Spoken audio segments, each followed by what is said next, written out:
Bienvenue dans la taverne du TCG. Aujourd'hui, je vous propose d'en apprendre un petit peu plus sur les enchantements. Les enchantements, ce sont des sorts qui vont être permanents, qui vont pouvoir changer durablement votre partie.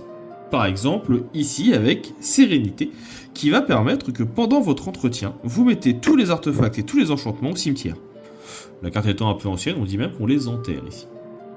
Vous avez également la possibilité d'avoir d'autres enchantements spécifiques, comme la chorale du vide, qui ne vont enchanter qu'une cible spécifique. C'est ce que l'on appelle un aura. Ici, l'aura va enchanter une créature que je contrôle.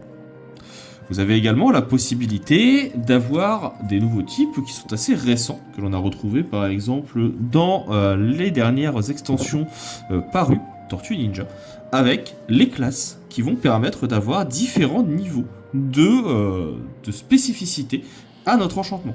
Par exemple, si on paye le niveau 1, on va mettre un marqueur +1/+1 sur une créature attaquante ciblée.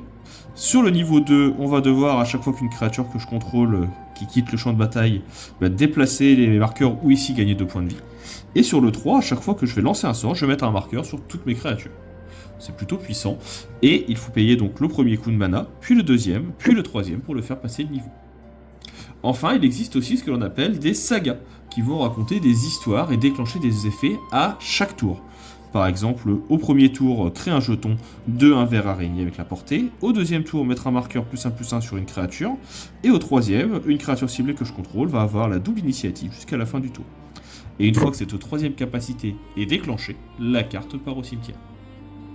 Vous l'aurez compris, les enchantements, c'est la magie qui reste sur le champ de bataille.